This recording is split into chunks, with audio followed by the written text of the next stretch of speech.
আরো কয়েকটা বিষয় আপনাদের সাথে উল্লেখ করতে চাই, আমরা আপনাদের কাছে উল্লেখ করতে চাই। আইনি যে প্রক্রিয়াকে অগ্রাধিকার দিতে হবে। আমরা আজকে একটা যে বিষয়টা আপনারা দেখেছেন, আমরা উত্থাপন করেছি, একটা বিল এসেছে। এই বিলে 4টি আইনকে রহিত করা হয়েছে, 2টা সরকারি প্রতিষ্ঠানকে বিলুপ্ত করা হয়েছে। আমরা দেখেছি এই আইনটি মন্ত্রিসভায় গিয়েছে, মন্ত্রিসভায় 2বার ফেরত দিয়ে তারপরে 9 জুলাই এটা পাশ করা হয়েছে। মন্ত্রিসভায় যদি এত বিস্তারিত এটা আলাপ হতে পারে, গণতন্ত্রের যে দাবি, গণতন্ত্রের যে স্পিরিট, সেটা অনুযায়ী সংসদেও এটার বিস্তারিত আলাপ করার দাবি রাখে। ওনারা সংসদে আজকেই বিলটি উত্থাপন করেছে, বিলটি জমা দিয়েছেন, আজকে এটা উত্থাপন হয়েছে। 77 বিধিতে বলা হয়েছে 3 দিন আগে আমাদেরকে সমস্ত কাগজপত্র দিতে হবে।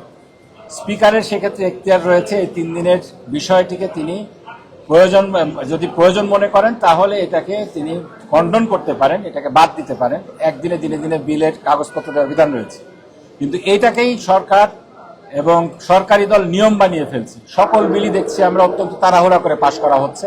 আমাদেরকে আইন প্রণেতা হিসাবে আমরা সংসদের সকল বিলগুলা, সংসদে উত্থাপিত সকল বিলগুলা আমাদের যে দায়িত্ব রয়েছে, বিরোধী দলের নেতা বলেছেন দায়িত্ব, যে এই বিলগুলো আমরা পুঙ্খানুপুঙ্খরূপে দেখব, এর মধ্যে কোনো যদি সমস্যা থাকে এগুলো আমরা সংসদে উত্থাপন করব, এগুলো ধরিয়ে দিব।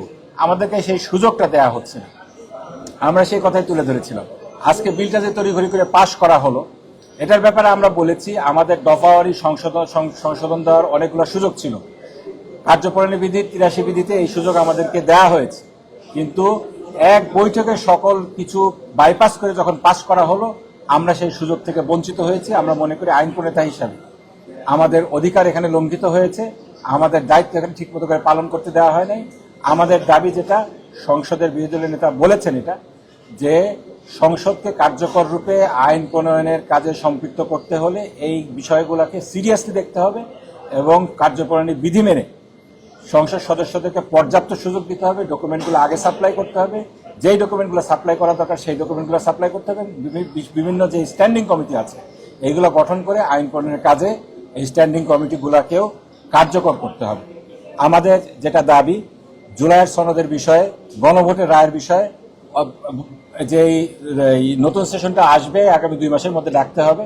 আমরা আশা করি সরকার ইতিবাচক পদক্ষেপ নেবে এবং গণভোটের রায়কে পুঙ্খানুপুঙ্খরূপে বাস্তবায়ন করবে এবং সংসদকে কার্যকর করবে আইন প্রণয়নের ক্ষেত্রে, আইন প্রণয়নের প্রক্রিয়ার ক্ষেত্রে, এবং বিরোধী দলকে আস্থায় নিয়ে একটি কার্যকর ফ্যাসিবাদ মুক্ত বাংলাদেশ গঠন করবে। এক্ষেত্রে আরও বলতে চাই, আমাদের সম্মানিত বিরোধী দলের নেতা এবং সংসদ নেতা আজকে তাদের ক্লোজিং স্পিচে যেটা বলেছেন, সমাপনী ভাষণে যেটা বলেছেন, কিছু কিছু বিষয়ে আমাদেরকে ঐক্যমত্য পোষণ করতেই হবে। ফ্যাসিবাদের বিষয়ে কোনো আপোষ নেই। ফ্যাসিবাদকে বাংলাদেশে আর পুনরায় আমরা শিকড় গেড়ে বসতে দেব না।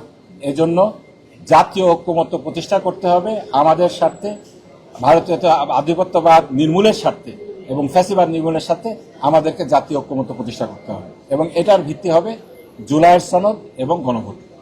দেখেন, এখানে কিন্তু অনেক অক্ষর আছে, ওনারা বলছেন অক্ষরে অক্ষরে বাস্তবায়ন করবেন। একটা উদাহরণ দিই, এখানে বলা আছে বিরোধী দলকে স্ট্যান্ডিং কমিটিগুলোতে আপনার সভাপতির পদ দেয়া হবে এবং বিভিন্ন স্ট্যান্ডিং কমিটির কথা উল্লেখ করা রয়েছে।